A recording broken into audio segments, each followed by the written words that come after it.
Welcome to the Barry Charles Footy Show, episode 7. Sorry I missed out the last week, but due to unforeseen circumstances, including the NRL, I have been copyrighted for playing any of the NRL game videos, even if I'm just showing highlights of the tries of the week or trying to review a game. I get copyrighted, which means I cannot be monetized on this channel. So unfortunately, going forward, these videos will no longer be in the video, which I'd love to give you the in-depth analysis of the games, but unfortunately that is not the case. So moving forward, the Barry Charles Footy Show, I will give you a review of the last week's round. We'll look at the breaking news, discuss all the talking points of the round. We'll also having the casualty award and my daily end points for the round. And finally finish with the team previews for the Saturday and Sunday footy game. First off, how was the West Tigers? 2 in a row. As I said on this channel before, I believe the Tigers will win 2 out of the first 9 games. Then they will take on the Seagulls in their 9th game and get a hiding. But this is when Turbo Terrific was in the team. Not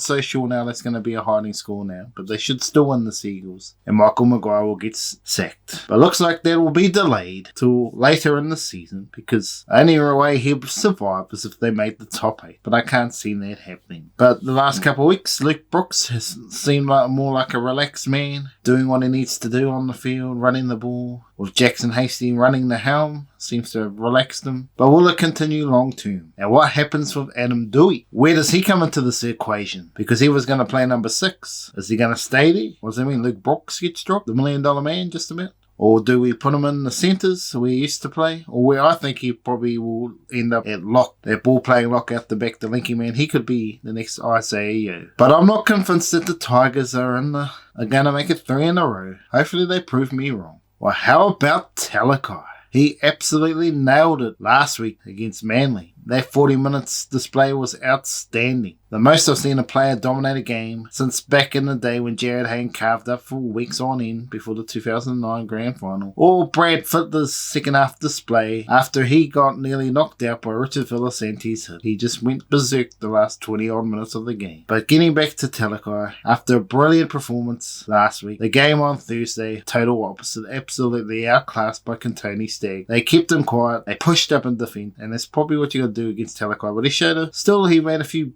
line breaks in the game, but it shows you from one week to the other how you gotta keep improving your game if you want to stay on top in the NRL. How about the Kayln Ponga circus? What is happening out there? This big press conference with him, Adam O'Brien, Danny Badaris, and his father, manager Andre Ponga, to announce a 5-year, $1 million season contract. Wowza. You would have thought that would have been something he would have done with the Dolphins. How vain is Kayln Ponga? And I have to agree with Paul Kent on NRL 360 that Kayln Ponga is a show pony and he's more about getting the money than improving his game to take him to the next level so he can be the superstar that Wade Bennett believed in. Instead, he will cruise at the Knights. Everyone will say it's happy days and he won't improve his game and he'll be left egg-faced. Although I like Kayln Ponga as a person, I just feel there's just a few things in this game that he needs to improve. And I feel like in this day and age, it's a touchy subject. Don't tell me about my bad faults. Just build me up with all the confidence, with all my good. But in the game of rugby league, you need to toughen up and deliver in the big games. And Kayln Ponga for the Knights doesn't deliver every week. And that is what he needs to do going forward if he wants to prove that he is the elite players in the game. If he wants to get up to the Tedescos and the likes, the Nathan Clearys, and the ones that have gone before him, the Cameron Smith and the Cooper Cronks, the Billy Slaters. If he wants to get up to that level, he needs to deliver week in and week out. And I tell you now, right now, Ryan Pappenhausen has him covered big time. If you were thinking who's after Tedesco, Pappenhausen would be number 2. And also right in there as well as Tommy Turbo. So Kayln Ponga's not even in the top 3 fullbacks in the game. So interesting to see he's the place other people. But the only thing in Ponga's situation, he is a bit younger than the others, so he does have the opportunity to improve. We'll see if he does it under Adam O'Brien. To be honest, I am not convinced. So is his career in limbo? You look at players like Luke Brooks, Jared Mullen, and heaps of other players over time. They get compared to Andrew Johns or Peter Sterling or anyone that's come around, and then they fault to the wayside. They live up to the hype. Will Kayln Ponga continue this? As now he's got to this level, he needs to absolutely go to the the next level to deliver the Knights the premiership they also really want. He can't just play good for Queensland and not for Newcastle. Dane Gagai was one of those players that was also at the Rabbitohs. He wasn't quite as good for the Rabbitohs, but nailed it for the Queensland. So what are the Knights missing? Well, clearly they're missing a number 13 that can play the Isaiah Yeo, Victor Adley, the link player. There's not many of these good players around, but that is where they're missing. They obviously got an injury at dummy half, but I think there are better players they could be looking for at dummy half potentially. And obviously they need a halfback. But on the performance of last week, Adam O'Brien might be on the future getting sacked. What about Andrew Johns? Will have been the coach, even though I'm going to talk about something later on that I didn't agree with Andrew Johns in his prior days as a player as well as after being a player. Where leads us to a perfect segue to what I'm going to talk about right now. And if you heard the news from a couple of weeks ago, James Maloney has been done for cocaine. Wow, that white powder seems to come up all around the NRL and they continue to do nothing, zilch, anything to get it out of the game. Eradicate it. They talk about eradicating the shoulder charge, which has creeped back into the game as well, and it's like, oh, that's good hit. Forget about it being a shoulder charge. It's starting to creep back into the game. But the white powder substance is the worst thing in this game at the moment, and they did nothing about it at the start of the season. They could have made a stance, and they just did not deliver the NRL. They pussyfoot around it. It's time to change. It's time to do action, and not just sit back and go, oh, we need this player because he's $1 million player and all this. You got to deliver standards in society if you want to be the full inclusiveness you're talking about. They talk about the women in league. They talk about everything else, but they might as well call themselves the drug in league because they just let people play and get no penalty for it. One game, whoop-de-doodle. They need to really push to eradicate this completely. Not just a slap on the wrist. They should have been given 10 weeks at least, and then you would see players cut it out of the game. If they know they're going to be out for half the season or even longer, then they'll know not to do it. I even think a year. That is how much I believe. If you want to get this out of the game, you really just slamp it down. Now, let's have a look at the list of people on that list just recently. You got Chris Lewis, Cameron Munster, and Brandon Smith from the Storm, and who knows if there was more than weren't in that video. Also had Reece Walsh doing the dash, and then if you go back, you had Jesse Bromwich and Kevin Proctor, Ben Barber, Sandor Earl, this is not necessarily the same sort of drug, Andrew Johns, Wendell Saylor, and so many more. Karasomi Avar, Jared Mullen, Sam Burgess. Oh, do I just keep going? They could probably write a novel and make a feature-length movie just on how many people have been on drug. And hey, it's all good here at the NRL. No pun intended, but that's just something in the NRL I get frustrated about. They talk about it being bigger than the society. They're part of the community. Well, get part of the community and eradicate it. Do they seriously test through the season for illicit drugs? Because Andrew Johns was doing it like a lollies and never got caught. And then he goes to England and next minute, boom, just like that, he's caught. Well, they must be more serious about their drugs over there than here in Australia. So are the NRL and the New South Wales police corrupt and let all these $1 million players, do they get paid off?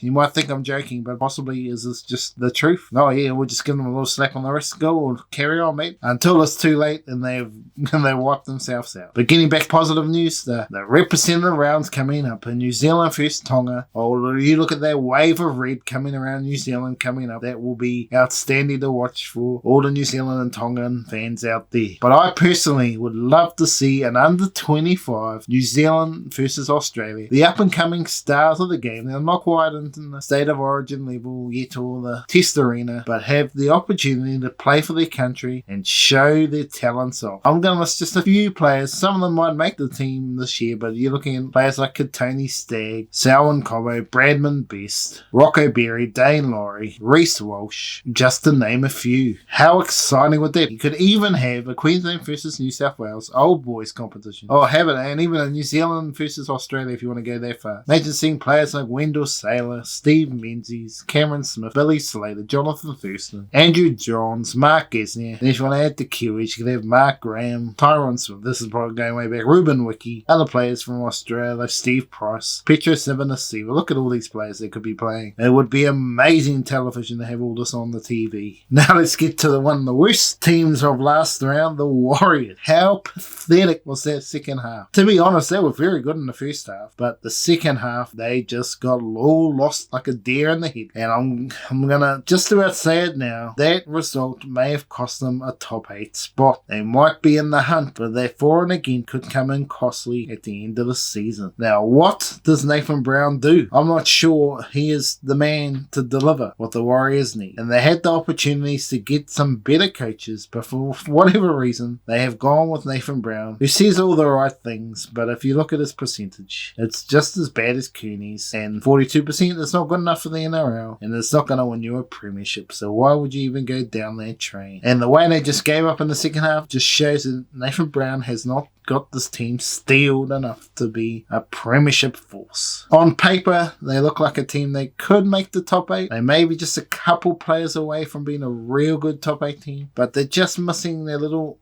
glue. Josh Curran, he's working on being our number 13, but maybe he's a better second rower and they need to find a player. They need to find that old school tough player. Like, obviously at the moment you got the Victor Raddies. He's really that type of player that the Warriors desperately need. Someone that can offload and play out the back. That is what they desperately need. I don't know where they find it, but they need to enhance. There's a soft underbelly there. They're not the only team with a soft underbelly. The Knights and the Broncos also have it when the pressure is absolutely on.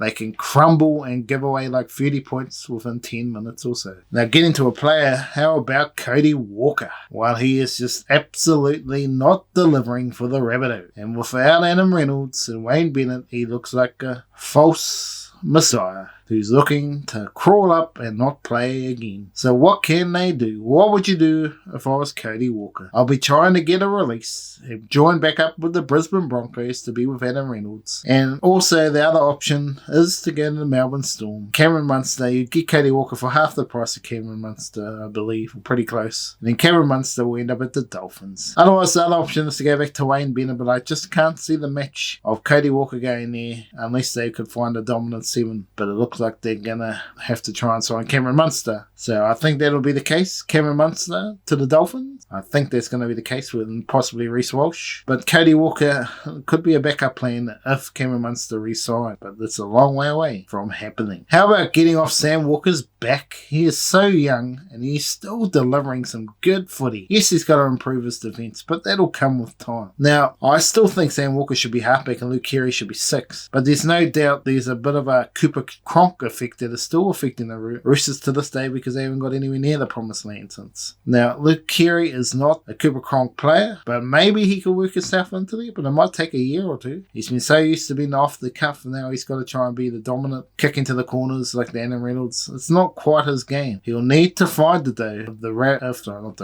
if the Roosters want to be a premiership force. I really think they have the team to win the premiership. I really do. But maybe they're just 1 or 2 players off. The forward pack is probably not as strong as it was. And obviously losing Boyd Cordner, Jake Friend, Josh Morris, Brett Morris, and so many other players, Mitchell Orbison, was just underestimated. Even though the team's still strong, but it's just missing a lot of leadership, and that is costing them at the moment. Yeah, and obviously the jury is out for Trent Robinson. He has been trying a lot of players like Kyle Flanagan and Sam Walker at number 7, but maybe he just needs to change his philosophy and play to their strengths of the team, because there's not many Cooper Cronks out there, and trying to manufacture one is not that easy. And the only person so far who's been able to manufacture someone is Craig Bellamy out of obscurity into look at Jerome Hughes, Nico Hines. The list just keeps on going. Now, if you want to buy someone in the market right now, the closest ones to Cooper Cronk would be clearly Ben Hunt and Adam Reynolds. They're not quite at their level, but they have the potential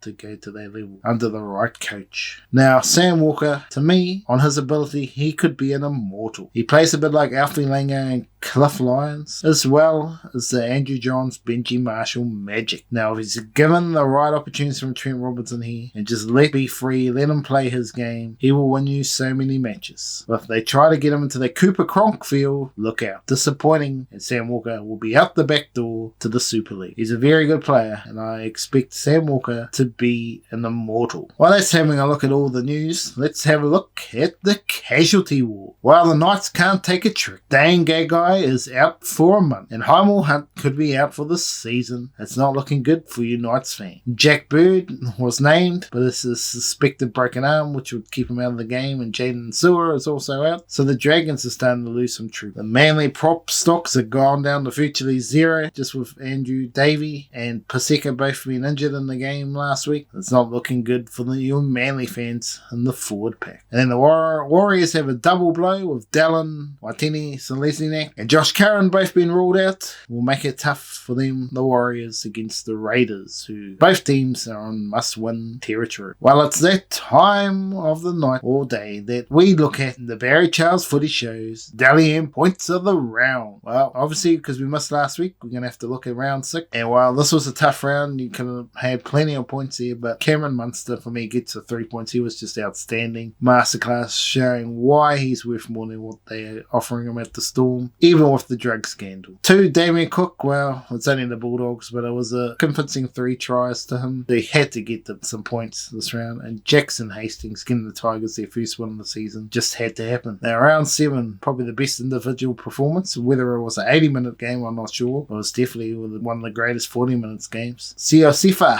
Talakai, too good. He was pure power, finesse, and speed all at one. Outstanding play. Could have been the game of the season. That's how good it was. 2, Mitchell Moses masterclass. And 1, Adam Reynolds winding back to deliver for the Broncos. Did it again on Thursday night. So now, what does that say for the leaderboard? Well, you could say that Ryan Papenhuyzen was unlucky the last couple of weeks not to get some points. You could even say that about Nathan Cleary. And obviously Jerome Hughes has been playing well. But I'm only picking 3 players out of the whole round, so it's pretty hard to narrow it down. So let's have a look at the overall leaderboard. Well, Mitchell Moses is just carving up. He's jumped up to the lead and lonesome at 5 points. There's a host of players on 3 points, like Valentine Holmes, Makali Ravawa, outstanding one game, but where has he been since? Nowhere to be seen. So it'll be interesting to see how this leaderboard goes. And again, not many forwards have made this list so far. I'm wanting a forward to really deliver an absolutely outstanding game. You have to pick him. Come on. This must be the round, surely. Well, we're here for the final team preview, and we're starting on Saturday afternoon, 3 p.m. at Moortown Daily Stadium in Redcliffe. The Warriors versus the Raiders. 2 teams desperate for a win to keep their top 8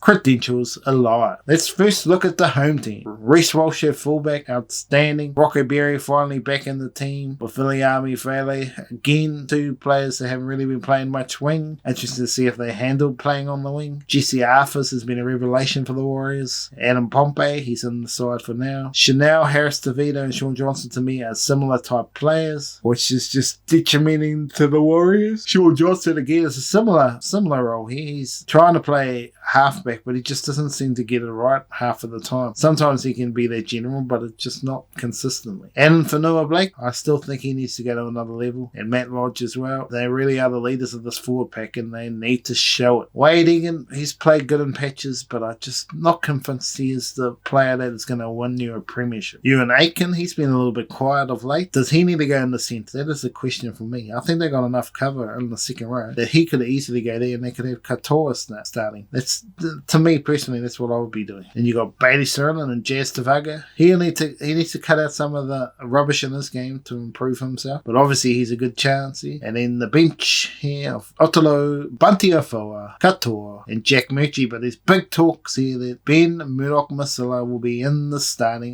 squad by game time. And Edward Kossi, I think he was a little hard done by. Yes, he had a bad game, but heaps of people have a bad game. Manu Fatovai had heaps of them, and he was given chances to redeem himself. So that's a little disappointing, but let's hope it's a big improvement for the Warriors as they take on the Canberra Raiders. And let's have a look at their squad. At fullback, Jordan Rapana. Nice swing pairing on Nick Kotrick and Xavier Savage. It could be where the Warriors could be outplayed there, and you got Tomoko and Falimi at the centres. That's probably the question mark of the team there as well.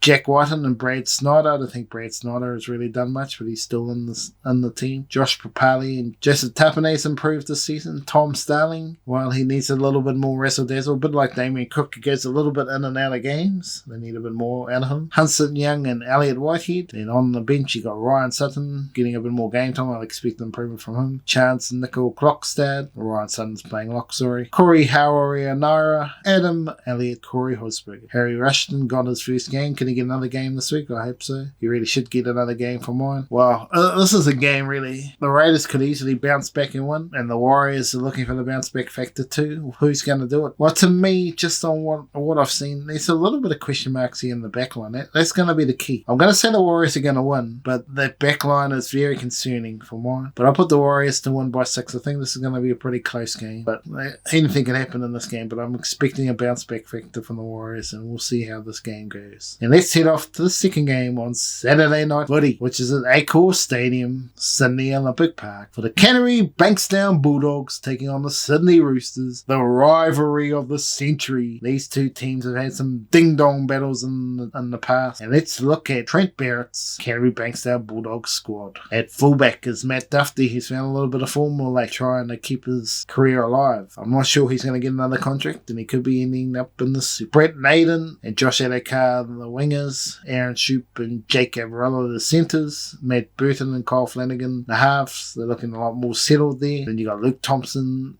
Jeremy Marshall King and Paul Vaughan. Corey Riddell, Tavita Pangai Jr., Josh Jackson, and the bench of Bionde Oro, Simpson, King, and Sam Manuma Vagai. But if you look outside of that, who's who? And on the reserves, the only player of note here is Jaden Ockenberg. Let's have a look at the Sydney Roosters team to take on the Bulldogs. James Tedesco, fullback, needs to find some form. Kevin Nyama's back in the team. Joseph Suwali, what a hit last week. Paul Momorowski and Joseph Manu, good centre pairing. Then you got Sam Walker and Luke Carrier, the half. Jared Warrior-Hargraves need to find some form. Sam Verrills and Lindsay Collins. Angus Crichton, Tupanua. Victor Radley back at the starting lineup. Drew Hutchison, Fletcher Baker, Nat Butcher, and Tukiaha. They're just lacking a bit of depth this year, the Roosters. Daniel Tupou's suspension doesn't help either. But looking at this game, Phil Gould's coaching the team for one day. Will that make the difference? We'll see. Phil Gould maybe making a coaching comeback. We'll see how the performance of the Bulldogs in this one. But this is going to be an interesting one here, because I can see the Bulldogs bounce factor. They're given the option here. But really, if the Roosters are fair dinkum finals contention, they're going to win this, and they're going to win it easy. I'm going to go 12 points to the Roosters here, but I wouldn't be surprised if the Bulldogs upset. Now, the final game on Super Saturday sees the Parramatta Eels take on the North Queensland Cowboys. And they've taken this one up to Darwin at Teo Stadium. Let's have a look at the Parramatta lineup. Tim Gufferson. He has been very good for a while, but unfortunately he finds himself in behind some of the best fullbacks in the game, and he's been left behind for New South Wales selection, but he's still playing some good footy. Now, disappointing with all the injuries, and it's making it hard to even name the wingers here. Hayes Perman and Bailey Simonson, Billy Amu-Penisi, and Dylan Brown. Now that is a shock. He's a number 4. Oh my goodness. What are they thinking here? Jacob Arpo and Mitchell Moses, the halves this week. Regan Campbell-Gillard, Reed Mahoney, Junior Paulo, forward pairing. And Sean Lane, Isaiah Papali, Nathan Brown. Then you got Makatoa, Madison, Kafusi, and Bryce Cartwright is back in the team. So they've dropped Tom Opaichik. Interesting. And Mitch Rain, well, he did a few drop balls. I understand him being dropped. But how the hell is Dylan Brown playing centre? That is just crazy. He's been outstanding at 5'8". Surely you'll find someone else to plug a hole there. It just does not make sense to me. Let's have a look at the Cowboys team, who have been firing the last few weeks. And one of those players that has been firing is Scott Drinkwater, finally getting his game, and he deserves to be there. Obviously with Fado out, he keeps getting his chance here. Kyle Felt and Taulegi are the wing pairing. Valentine Haynes and Peter Hicker are very solid centre pairing. That's very strong. Tom Dearden and Chad Townsend are the halves. And you got Jordan McLean, Reece Robinson, and Cohen Hesse, who's been a disappointing player the last few years. He's going to find some more form. Then you got Lukey, Nanai, and Tamalolo. It's a very good forward pack. And on the bench, Drake Granville brings a lot of experience. Tom Gilbert, Ruben Cotter, and Neem, all the young ones. As you see, Fado is named on the reserve, so there's a chance he will return, but it would be sad to see Scott Drinker drop right out of the team because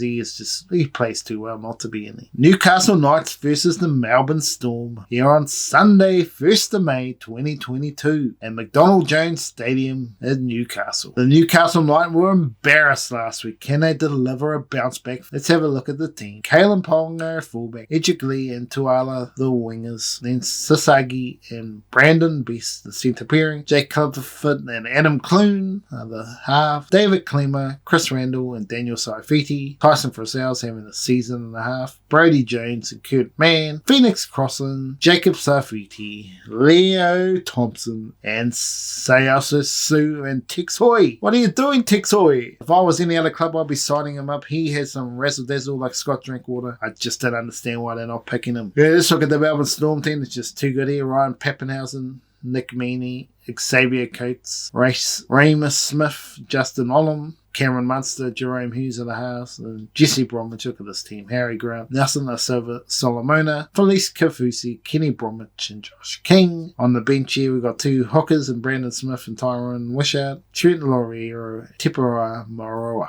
Marion Sevi is trying to get back in the team, just can't find a way in. So this is a big game here for the Knights. Is this the upset of the round that everyone's not expecting, and the Knights can get it done? You're dreaming, right?